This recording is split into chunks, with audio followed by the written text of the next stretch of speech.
안녕하세요. 책한민국입니다. 오늘 소개할 책의 제목은 인생을 바라보는 안목입니다. 지은이는 이나모리 가즈오, 옮긴이는 노경아, 출판사는 샘앤파커스입니다. 지은이 소개를 하겠습니다. 이나모리 가즈오, 1932년 가고시마 현에서 태어나 가고시마 대학 공학부를 졸업했다. 1959년 교세라를 설립해 사장과 회장을 거쳐 1997년부터 명예회장을 역임하고 있다. 1984년에 제2전전, 현 KDDI를 설립하고 회장으로 취임했으며 2001년부터 최고 고문으로 활동하고 있다. 2010년 일본항공 회장에 취임해 회장과 명예회장을 거쳐 2015년부터 명예고문으로 활동하고 있다. 20대에 창업한 교세라 그룹은 세계 100대 기업에 꼽히며 지속적으로 고도 성장하고 있고 파산에 몰렸던 일본항공도 경영을 맡은 지 2년 만에 정상화시켜 일본의 자존심을 살려냈다. 한국 나이로 86세인 이나모리 회장은 살아있는 경영의 신, 전 세계 경영자들이 가장 존경하는 경영자로 명망이 높다. 손정의와 마윈을 비롯해 전 세계 탑 경영자들로부터 최고의 신뢰와 사랑을 받아온 경영자들의 큰 스승이다. 하지만 그가 강조하는 것은 선진 경영 기법이나 개인의 탁월한 능력이 아니다.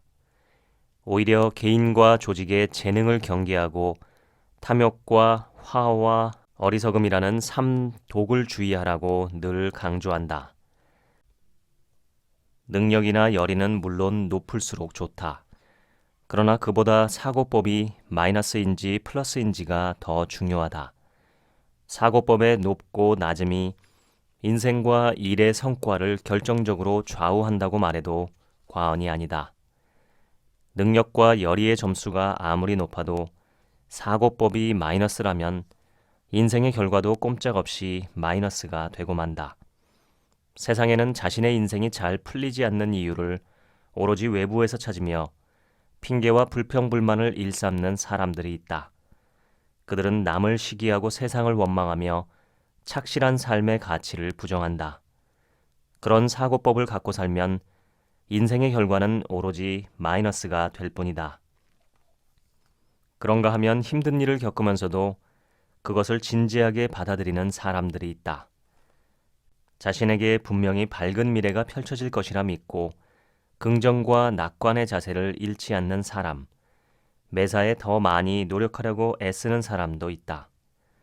그런 플러스 사고법을 가진 사람은 능력이 다소 모자란다 해도 인생에서 멋진 결과를 얻을 수 있다. 플러스 사고법의 특징은 다음과 같다. 항상 적극적, 긍정적, 건설적이다. 남과 함께 일하려고 애쓰는 협조성이 있다. 성실하고 정직하고 겸허하며 무슨 일이든 노력한다. 이기적이지 않고 만족할 줄 알며 감사하는 마음이 있다. 선의로 가득하며 배려심이 있고 친절하다. 마이너스 사고법의 특징은 다음과 같다. 매사에 소극적, 부정적, 비협조적이다. 어둡고 악의가 가득하며 의도가 불량하다. 타인을 계략에 빠뜨리려 한다. 불성실하고 거짓말하며 교만하고 게으르다. 이기적이고 탐욕스러우며 불평불만이 많다. 자신의 잘못은 제쳐둔 채 남을 원망하고 시기한다. 나는 지금도 입버릇처럼 아무리 상황이 어려워도 자신의 인생과 회사의 장래를 비관적으로 보아서는 안 된다라고 말한다. 지금의 상황은 몹시 힘들고 괴로울지 모른다. 그러나 앞으로의 인생은 분명 밝을 것이다. 우리 회사는 앞으로 반드시 발전할 것이다 라고 믿어야 한다. 그처럼 긍정적인 사고법을 유지해야 한다. 절대 불평불만을 늘어놓거나 어둡고 우울한 감정을 품지 말자. 남을 원망하거나 미워하거나 시기해서는 더더욱 안 된다. 그런 부정적인 생각은 인생 전체를 어둡게 만든다. 우선 이런 인생을 살고 싶다. 장래에 이런 사람이 되고 싶다. 회사를 이렇게 성장시키고 싶다는 소망을 품어야 한다. 여기서 말하는 소망이란 잠재의식까지 침투한 염원을 말한다. 소망을 잠재의식에 침투시키려면 어떻게 해야 할까? 자나깨나 그것을 깊이 생각해야 한다. 적극 사고를 주장한 사상가 나카무라 덴푸는 이렇게 말했다. 새로운 계획의 성취는 오로지 흔들리거나 꺾이지 않는 일념에 달려 있다. 그러므로 전심으로 생각하라. 고상하게, 굳게, 한결같이. 교세라는 창업 당시 자본금이 겨우 300만 엔이었고 직원이 28명이었다. 나는 직원들에게 매일같이 일본 제1이 되자, 세계 최고가 되자라는 원대한 꿈을 이야기했다. 직원 100명도 안 되는 중소 영세기업이 세계 최고가 되겠다니 농담이 지나친 것 아닌가요? 라는 말도 자주 들었다. 그래도 나는 멈추지 않고 내 소망을 진지하게 되풀이해 이야기했다. 그러자 언제부턴가 직원들도 내 꿈을 진심으로 믿게 되었고 그 꿈을 실현하기 위해 밤낮으로 힘을 합쳐 한결같은 노력을 기울이기 시작했다. 특히 창조적인 일에 종사하는 사람일수록 마음속에 확고한 신념이 있어야 한다. 그렇다면 확고한 신념이란 과연 무엇일까? 그것은 남을 돕겠다는 아름다운 마음이다. 20세기 초에 영국에서 활약한 계몽사상가 제임스 알렌이 있다. 그는 자신의 저서 생각하는 그대로에서 이렇게 말했다. 마음이 깨끗한 사람일수록 눈앞의 목표든 인생의 목적이든 때 묻은 사람보다 훨씬 쉽게 달성하는 경향이 있다. 깨끗한 사람은 때 묻은 사람이 패배를 두려워하여 도전을 꺼리는 일에도 태연하게 도전하여 너무나 간단히 승리를 얻어가곤 한다. 다시 말해 성공의 열쇠는 바로 순수하고 굳센 마음이다. 무언가 대단한 것을 성취하는 사람들은 어려움에 처하더라도 노력만 하면 문제를 반드시 해결할 수 있다고 낙천적으로 믿는다. 한순간도 망설이지 않고 추호의 의심도 없이 무한한 가능성을 믿고 노력하기만 하면 된다라고 믿는 것이다. 그런 사람만이 벽을 돌파한다. 인류의 역사를 바꿀 만큼 위대한 발명이나 발견을 해낸 모든 위인들은 자신의 무한한 가능성을 한결같이 믿은 덕분에 남들이 모두 불가능하다고 여겼던 일을 해냈다. 그 결과 인간은 진보했고 사회는 발전했다. 처음부터 불가능하다며 포기했다면 인간은 전혀 진보하지 못했을 것이다. 도전적이고 독창적인 일일수록 끈질기게 노력을 거듭해야 달성할 수 있다. 그처럼 끈질기게 버틸 수 있는 것은 진심으로 할 수 있다고 믿기 때문이다. 마음속에 반드시 할 수 있다는 신념이 있어야 긴 세월을 끈질기게 노력하며 장애를 극복할 만한 투지도 솟아난다. 세상에는 세 종류의 인간이 있다. 스스로 자신에게 불을 붙이는 자연성 인간과 불에 가까이 가면 불이 붙는 가연성 인간, 그리고 불에 가까이 가도 불이 붙지 않는 불연성 인간이다. 자신에게 불을 붙이는 가장 좋은 방법은 무엇일까? 그 일을 좋아하는 것이다. 반에서 다니면 천리도 지척이다 라는 말이 있듯 좋아하면 아무리 먼 길도 힘들게 느껴지지 않는다. 반면에 싫어하면 아주 사소한 일도 힘들게 느껴진다. 위대한 업적을 달성하는 사람은 자신의 일을 진심으로 사랑한다. 그들은 좋아하는 일을 직업으로 삼을 수 있었던 행운아이거나 마음을 고쳐먹고 마음에 들지 않았던 일을 좋아하기 위해 노력한 노력파, 둘 중 하나일 텐데 나는 후자에 속한다. 직장인이 되든 학문의 길을 걷든 일단은 자신의 일을 좋아하는 것이 중요하다. 일을 좋아해야 비로소 자신의 직업에 전심전력으로 매진할 수 있기 때문이다. 성실하게, 있는 힘껏 일하는 행위야말로 훌륭한 인간을 만드는 유일한 비결이다. 고생스러운 경험을 피하면서 훌륭한 인간성을 완성하는 사람은 없다.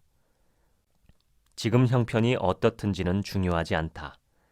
남모르는 노력을 기울이며 죽을 힘을 다해 일하는 것이 중요하다. 나는 그렇게 고생한 경험이 훌륭한 인간성을 만들고 풍요로운 인생을 실현한다고 믿는다. 매일 사소한 노력을 반복하다 보면 인생과 일의 성과가 분명 끊임없이 향상된다. 그것이 우리 인간의 가치를 만들어내는 원천이다. 아무리 어려운 상황에 처해도 정도를 걸어야 한다. 즉, 인간으로서 올바른 사고법을 갖고 진지하게 살아야 한다. 창업하기 전에 일했던 회사에서 있었던 일이다. 모두들 근무 시간에 열심히 일하기보다 불필요한 잔업을 늘려서 잔업수당을 가져가는 것이 일상화되어 있었다. 그러나 나는 그것 때문에 인건비가 늘어나 회사의 손익에 악영향을 끼친다고 판단하여 우리 부서는 잔업을 하지 말자고 주장했다. 그러자 직원들이 엄청나게 투덜거리며 불만을 표시했다. 다른 부서들은 모두 느긋하게 잔업을 해서 수당을 챙기는데 우리 부서만 낮에 열심히 일하고 잔업수당을 받지 말라니 직원들이 불평하는 것도 무리가 아니었다. 노동조합은 관리자도 아니면서 경영자보다 더 심하게 직원들을 괴롭힌다며 나를 조사위원회에 넘겼고 소위 인민재판의 자리에 나를 세웠다. 회사의 현관을 들어서면 애자를 보관하는 나무 상자가 쌓여 있었는데 그 위에 나를 데려다 세운 것이다. 이 녀석은 회사의 첩자가 분명하다. 우리처럼 연약한 노동자를 혹사시켜가며 회사에 아첨을 하고 있지 않은가? 이런 놈들 때문에 우리 노동자가 괴로운 것이다. 이런 자는 회사에서 내보내야 한다. 그 발언을 시작으로 조합원들이 일제히 소리를 질러대기 시작했다. 그러나 나는 과감히 이렇게 반론했다. 제 행동을 문제 삼는 사람들은 제가 아무리 회사의 어려움을 호소하고 함께 일하자고 격려해도 태업을 하느라 일을 하지 않습니다.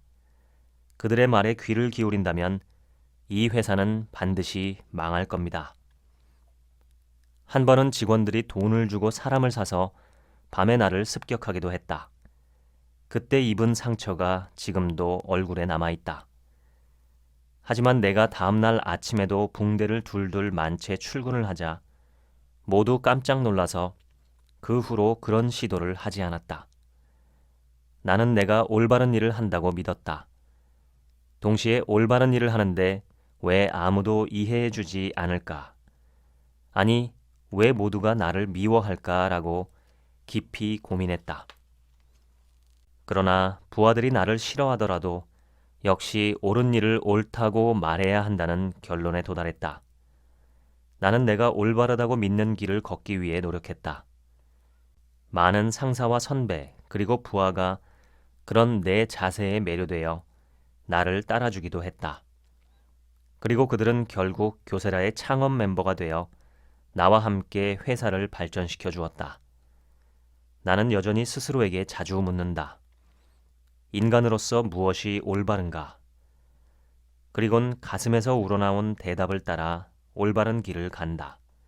어려움이 닥쳐올 것을 알면서도 우직하게 정도를 지켜내기 위해 노력한다. 얼핏 보아 완력이 강하고 호쾌하게 큰 소리를 치는 사람은 도량이 넓고 듬직할 것 같지만 실제로 여차할 땐 별 도움이 되지 않는 경우가 많다. 나는 그처럼 실제로는 의지가 되지 않는 입으로만 강한 사람을 수없이 만났다. 반대로 평소에는 조용하고 차분하며 섬세한 사람이 위기 앞에서는 대범한 용기를 발휘한다는 사실도 알게 되었다. 용기란 완력에 자신이 있다거나 싸움을 잘 하는 데서 생기는 만용이 아니다. 진짜 용기는 원래는 차분한 성격인데다 겁이 많고 신중한 사람이 싸움터를 몇 번이고 헤쳐나가며 경험을 쌓아 도량을 키우는 가운데 저절로 몸에 배는 것이다. 나는 동네에 소문난 울보였다.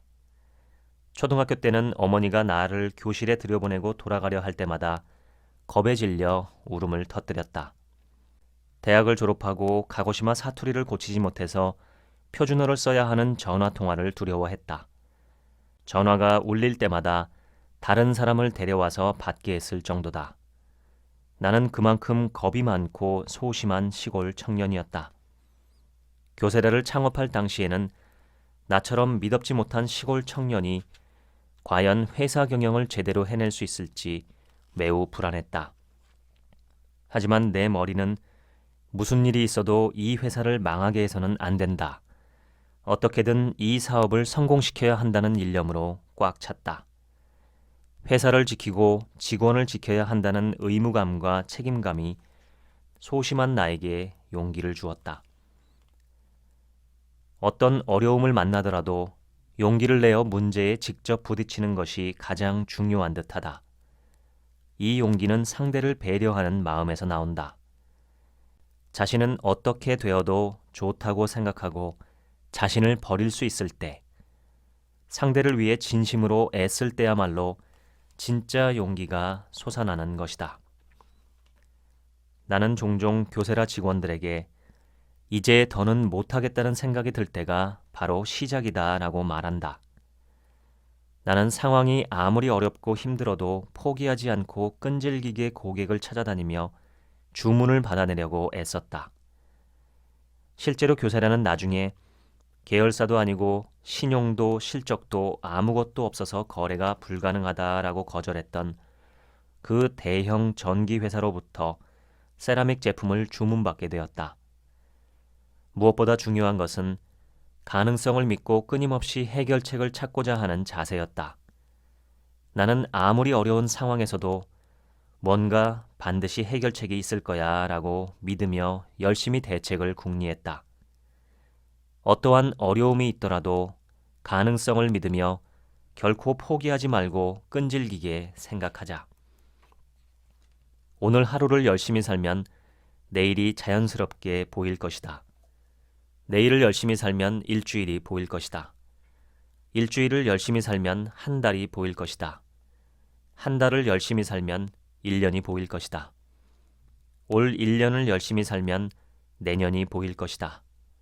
매 순간을 최선을 다해 살아야 한다. 부모님은 젊어 고생은 사서도 한다는 말씀을 자주 하셨다. 그때마다 속으로 반발했지만 지금 생각하면 부모님 말씀이 역시 옳았다. 고생은 자기 자신을 들여다보고 성장시킬 둘도 없는 기회다. 사람은 고생을 해봐야 비로소 성장한다. 고생을 해야 인간은 비로소 연마된다. 고생 없이는 인간성이 고매해질 수 없다. 나는 중학교 입시도 떨어지고 대학 입시도 떨어지고 회사 취직에도 떨어진 굴욕적인 어린 시절, 잿빛 청년 시절을 보냈다. 그러나 지금 생각해보니 힘든 어린 시절과 청년 시절이 없었다면 지금의 나도 없었을 것이다. 내가 고생 없이 인생을 살았다면 인간성을 갈고 닦지 못해 회사를 설립한 후에도 부하들의 신망과 신뢰를 얻지 못했을 것이다. 아파본 사람이 남 아픈 것도 알고 힘들어 본 사람이 남들 힘든 것도 안다.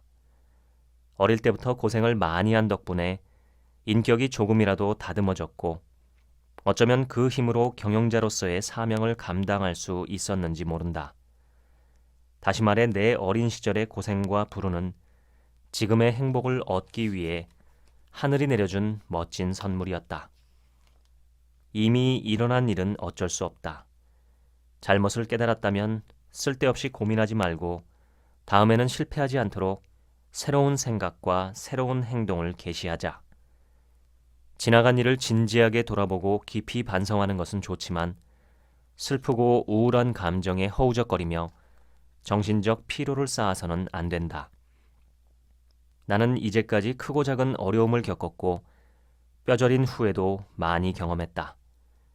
그 중에 가장 기억에 남는 일이 있는데 뼈와 관절을 잃은 환자를 위한 세라믹 인공뼈를 개발했을 때의 일이다.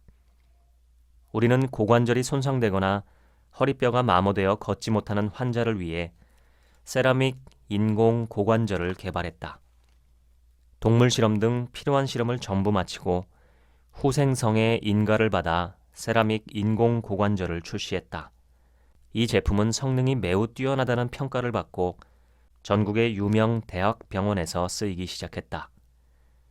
그러던 중에 한 병원으로부터 인공 무릎 관절을 만들어 달라는 의뢰가 들어왔다. 그러나 약사법에 의하면 고관절과는 별도로 새로 개발된 인공 무릎 관절에 관해서도 임상실험을 충분히 하고 후생성의 인가를 받아야 했다. 그래서 교세라는 그 제안을 거절했다. 그런데도 병원 측은 간절히 부탁을 해왔다. 그래서 우리는 어쩔 수 없이 시제품을 만들어 납품했다. 그랬더니 효과가 좋으니 더 만들어주세요 라고 해서 그 후에도 납품을 지속했다. 그러나 몇 년 후에 국회로부터 심각한 질타를 받게 되었다. 최근 두각을 드러낸 교세라라는 회사가 인가도 받지 않은 인공 무릎 관절을 연약한 환자에게 팔아넘겨 부정하게 돈을 벌고 있다는 것이었다. 신문과 잡지에도 교세라의 악덕 상술이라는 기사가 대서특필되었다. 동기가 어떠하든 절차상의 미비한 점이 있었던 것은 사실이니 크게 반성하고 회사 차원에서도 사죄했다.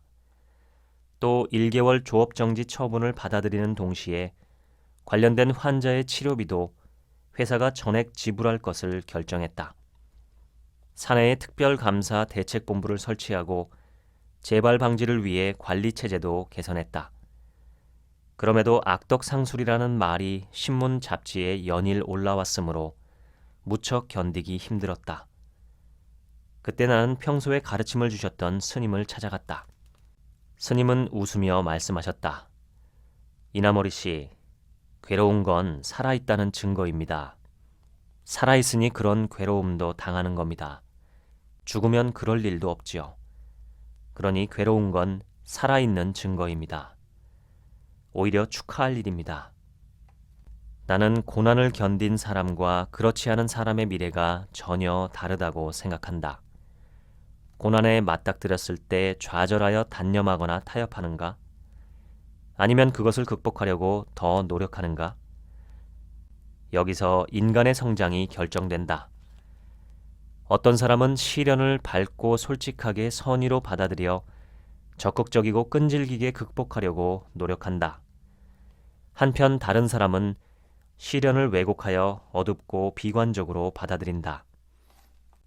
시련을 만났을 때 적극적으로 대처하면 인생이 훨씬 더 크게 열리고 더 발전한다. 한편 시련에 소극적으로 대처하는 사람의 인생은 그야말로 비참해진다. 시련을 받아들이는 자세가 가장 중요하다. 인생의 성과를 눈앞에서 일어나는 일만 보고 판단해서는 안 된다. 지금은 누가 보아도 비참할 정도의 재난을 당했다면 그 사건은 그 사람의 장래에 분명 긍정적인 영향을 미칠 것이다. 그것은 하늘이 준 포상일지도 모른다. 하늘은 사람이 좋은 생각을 하고 좋은 일을 했을 때 그 보답으로 힘든 일이나 비참한 일을 주기도 한다.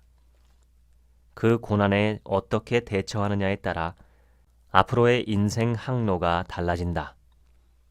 자연스럽게 자라도록 가만히 놔둔 나무에 비해 가지치기한 나무가 더 굵고 튼튼하게 자란다. 나무는 가지치기라는 고난 때문에 더 빨리, 더 강하게 성장하는 것이다. 보리도 겨울에 보리밟기를 해서 일부러 괴롭혀주면 오히려 더 잘 자란다. 고구마의 덩굴은 땅 위를 기어가듯 뻗어나가는데 성장기인 여름에 줄기를 모두 뒤집어 주어야 한다. 그렇게 해야 쓸데없는 뿌리가 생기지 않아 더 크고 실한 고구마를 얻을 수 있다. 이렇듯 모든 자연은 시련을 양식 삼아 성장하게 되어 있다. 우리도 일 때문에 힘들거나 질병으로 인해 건강이 나빠졌을 때 이 역경은 나를 더 강하고 멋진 사람으로 만들려고 하늘이 주신 선물이다라는 적극적인 태도로 시련을 받아들여야 한다. 어떤 경우에든 감사하는 마음을 잊지 않기 바란다. 억지로라도 자신을 설득하여 무엇이든 고맙다고 생각하려고 노력하는 것이 중요하다. 감사를 습관화하자. 억지로라도 고맙다고 생각하면 마음이 훨씬 편안해지고 기분도 밝아진다. 사소한 일에 감사하는 행위는 세상 무엇보다 중요하고도 강력하다. 사람은 혼자서는 살 수 없다. 우리가 오늘 살아있는 것, 그리고 마음껏 일할 수 있는 것은 공기와 물, 음식 등 지구 환경에서부터 사회와 가족, 직장 동료에 이르기까지 우리 주변을 둘러싼 온갖 존재가 우리를 돕고 있기 때문이다. 그런 의미에서 우리가 스스로 살아있다기보다는 무언가가 우리를 살게 해주는 셈이다. 그렇게 생각하면 이 세상에 태어난 것, 또 건강하게 사는 것에 대해 자연스럽게 감사하는 마음이 생겨날 것이다. 어떤 경우에든 불평불만을 품지 말고 살아있는 것, 아니 무언가가 우리를 살게 해주는 것에 항상 감사하자. 그렇게 행복을 느낄 줄 아는 마음이 있어야 인생이 풍요롭고 윤택하고 아름다워진다. 풍족하지 못하고 가진 것이 없는 사람도 만족하는 마음만 있으면 행복해진다. 행복은 사람의 마음에 달린 것이므로 이런 조건을 만족시키면 행복해진다라는 보편적 기준은 어디에도 없다. 그러므로 죽을 때 대단히 행복한 인생이었다라고 고백할 수 있도록 마음을 가꾸는 것이 중요하다. 인간에게는 108번뇌가 있다고 한다. 부처는 이 번뇌 중에서도 가장 강력한 것이 욕망, 불평, 분노라는 삼독이라고 했다. 부처는 욕망에 사로잡힌 인간의 모습을 다음과 같은 비유를 들어 이야기했다. 한 나그네가 귀갓길을 서두르고 있었다. 그런데 길 저편에서 큰 호랑이 한 마리가 다가오고 있었다. 나그네는 쏜살같이 달아났다. 그런데 길을 잘못 들었는지 낭떠러지에 몰려 오도가도 못하게 되었다. 낭떠러지 끝에 소나무 한 그루가 있었다. 나그네는 소나무를 기어 올랐는데 호랑이도 발톱을 세우고 나무 위로 기어 오르기 시작했다. 다행히 소나무 가지에 등나무 덩굴이 얽혀서 늘어뜨려져 있었다. 나그네는 살았다고 생각하며 그 덩굴을 타고 아래로 내려갔지만 덩굴은 도중에 끊겨 있었다. 발밑의 바다에는 성난 파도가 소용돌이치고 머리 위에서는 호랑이가 입맛을 다시며 노려보고 있었다. 그 순간 위쪽에서 갈짝거리는 소리가 났다. 흰 쥐와 검은 쥐가 동시에 덩굴을 갈가대고 있었다. 나그네는 이제 정말 끝이구나. 저 쥐들이 덩굴을 끊어버리면 나는 바닷속에 거꾸로 처박히는 수밖에 없겠구나 라고 생각했다. 그런데 그 순간 무언가 끈적한 것이 위에서 떨어졌다. 달콤한 꿀이었다. 살펴보니 위쪽에 벌집이 있었는데 나그네가 덩굴을 흔들 때 벌집도 흔들려 꿀이 떨어진 것이다. 나그네는 어느새 2마리 쥐가 덩굴을 갈가대는 것도 잊어버리고 꿀의 달콤함에 취해버렸다. 나그네는 덩굴을 흔들며 꿀을 핥았다. 이 이야기를 해석하면 다음과 같다. 혼자 귀가를 한다는 것은 인생은 아무리 친구나 동료가 많아도 결국 혼자 걷는 길이라는 뜻이다. 사람은 혼자 태어나고 혼자 죽는다. 호랑이는 죽음을 의미한다. 인간은 태어난 그 순간부터 죽음이라는 호랑이가 언제나 뒤를 쫓아온다. 소나무는 지금까지 쌓아 올린 지위와 재산이다. 지위와 재산은 죽음 앞에서 아무런 도움도 되지 않는다. 덩굴을 갈가대는 흰 쥐는 낮, 검은 쥐는 밤이다. 즉, 낮과 밤이 번갈아 찾아오는 동안 인간은 결국 수명이 다한다. 바닷속의 3마리 용은 삼독, 즉 분노, 욕망, 불평이다. 인간이란 태어나서 죽을 때까지 혼자 걷는 존재다. 항상 죽음에 쫓기고 또 자신의 마음이 만들어낸 3가지 독에 쫓기며 살아야 한다. 그러므로 욕심을 최대한 버려야 한다. 삼독을 완전히 없앨 수는 없지만 그것을 제어하고 억제하려고 애쓰는 것이 중요하다. 그래서 부처는 만족을 아는 마음, 즉 행복을 느끼는 마음을 가꾸라고 했다. 아등바등 욕심을 부리고 분노에 휘둘리고 불평불만을 늘어놓으며 살지 말고 마음의 풍요함을 추구하라는 것이다. 많은 사람이 지도자의 중요한 자질로 재능과 노력을 꼽는다. 그러나 나는 지도자의 자질 중 가장 중요한 것이 인격이라고 생각한다. 또한 고매한 인격을 유지하는 것이야말로 지도자의 가장 큰 사명이라고 믿는다. 나는 혜성처럼 등장했다가 어느 순간 사라진 수많은 신진 기업과 경영자를 내 눈으로 똑똑히 보았다. 그래서 재능과 노력만으로 지도자를 평가해서는 안 된다는 사실을 깊이 깨달았다. 남다른 재능과 노력을 가진 사람일수록 그 강력한 힘을 제어할 통제장치, 즉 인격이 필요하기 때문이다. 인격이란 태어나면서부터 가진 성격과 인생을 살면서 배우고 익힌 철학이 합해진 것이다. 즉 선천적인 성격과 후천적인 철학의 화합물인 것이다.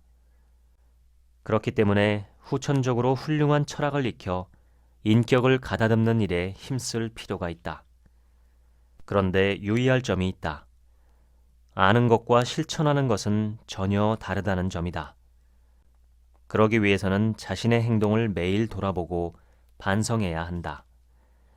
세상 누구 못지않게 노력하고 자신을 희생해서라도 세상과 남을 위해 힘써야 한다. 그처럼 남을 돕겠다는 친절한 배려, 아름다운 이타심이 결국은 자신의 인생까지 더 훌륭하게 만든다. 나만 좋으면 된다는 이기심으로 세상을 살다 보면 반드시 갈등이 생기고 인생이 나쁜 방향으로 흘러간다. 그러므로 이기심을 버리고 자신부터 주변을 배려하려고 노력해야 한다. 세상과 남에게 도움을 주는 것이 인간으로서 최고로 가치 있는 행위다. 사람의 행동 중 가장 숭고한 것은 남을 위해 무언가를 베푸는 행위다. 사람은 보통 자신을 제일 먼저 생각하기 쉽지만 사실은 누구에게나 남을 돕고 기쁘게 하는 것을 최고의 행복으로 여기는 마음이 있다. 인간의 본성은 그만큼 아름답다. 이타심으로 남을 돕고 남에게 친절하게 대하자. 그처럼 아름다운 배려의 마음을 갖는 것은 우주의 의지를 따르는 행위다. 그 행위에 의해 인간은 반드시 성장하고 발전하는 방향으로 나아갈 것이고 커다란 행운을 만나게 될 것이다. 지금까지 이나모리 가즈오의 인생을 바라보는 안목 소개해드렸습니다. 지금부턴 제 얘기입니다. 이 책은 내용 자체가 어찌 보면 매우 진부한 이야기입니다. 노력하면 된다. 긍정적으로 생각해라. 남을 위해 일해라. 참아라. 옳은 일을 하라. 정말 너무 진부한 얘기, 많이 들은 얘기죠. 그런데 저는 정말 중요한 것이 저도 책을 읽으면서 늘 생각하는데 아는 것과, 즉 내가 안다고 생각하는 것과 내가 실제로 행동하는 것이 얼마나 일치하는가. 실제로는 내가 안다고 생각하는 것도 단순하게 머릿속에서 들었던 내용, 눈으로 보았던 것을 기억하는 수준에 머무는 경우가 참 많습니다. 진짜 아는 것은 내가 그것을 몸으로 실천해서 그 결과까지 경험을 하는 것, 그것이 아는 것이라고 생각합니다. 이 책을 쓴 이나모리 가즈오라는 분은 제가 나무 위키에서 찾아보니까 우장춘 박사의 사위시더라고요. 좀 놀라기도 했고 뜻밖이기도 했습니다. 이 책에 나온 내용 중에 매일 사소한 노력을 반복하면 끊임없이 인생이 향상된다. 이 부분에서 제가 사례로 한 가지 말씀을 드리겠습니다. 저는 20대 중반이 될 때까지도 턱걸이를 하나도 못했습니다. 도대체 철봉을 잡고 서 있어도 아무리 힘을 줘도 이게 올라가지를 않는 거예요. 어떻게 하면 철봉을 붙잡고 턱걸이를 하나라도 할 수 있을까? 저녁마다 귀가하는 길에 집 근처에 있는 작은 놀이터에서 철봉도 아니고 아이들이 노는 그 정글짐 같은 거, 거기에 한 번씩 매달려서 힘을 쓰기 시작했습니다. 물론 안 되죠. 아무리 매달려서 용을 써도 팔은 요지부동하지 않습니다. 그런데 그렇게 그냥 몇 분 정도, 한 1, 2분 정도만 하고 집으로 갔습니다. 그리고 그 다음 날도 그렇게 하고 그 다음 날도 그렇게 하고 한 달 정도 그렇게 하니까 어느 순간 갑자기 턱걸이가 연속적으로 3개가 되는 겁니다. 어제까지는 하나도 못했는데 말이죠. 너무 신기했습니다. 그때부터 턱걸이에 취미를 붙여서 나중에는 하루에 300개까지도 하게 됐는데 그러다가 너무 무리를 해서 테니스 엘보가 이 왼쪽 팔꿈치에 오는 바람에 멈췄습니다. 물론 지금은 벌침으로 스스로 치료를 해서 턱걸이를 하고 있습니다만 예전처럼 많이 하지는 않고 하루에 100개 정도까지만 하고 있습니다. 물론 일주일에 한두 번 정도 하는 거죠. 매일매일 100개씩 하는 것이 아니고요. 이렇게 내가 할 수 없다고 생각한 것도 매일매일 도전을 하고 조금씩 도전을 하면 언젠가는 이루어진다는 것을 저는 경험했습니다. 생각을 해보면 매일 밤마다 저 스스로를 반성하고 오늘 낮에 있었던 일을 돌이켜보면 정말 부끄러운 일이 많습니다. 어쩌면 그렇게 줄지도 않고 매일매일 꾸준하게 있는지 성경의 창세기에 보면 아담과 하와가 눈이 밝아져서 자신들이 벌거벗은 것을 보았다라는 대목이 나옵니다. 자기 자신을 매일매일 반성을 하면 할수록 자신의 눈이 밝아져서 부끄러운 내 모습이 더 잘 보이고 그래서 나 자신을 좀 더 나은 사람으로 바꿀 수 있지 않을까 그런 생각이 들었습니다. 여러분도 한 번뿐인 인생인데 그냥 살지 마시고 어제보다 나은 내가 되겠다. 딱 이것 한 가지만 마음에 품고 사시기를 바랍니다. 정말 진부한 내용을 담고 있지만 동시에 대다수의 사람이 실천하지 않는 내용을 담고 있는 이나모리 가즈오의 인생을 바라보는 안목 소개해드렸습니다. 감사합니다.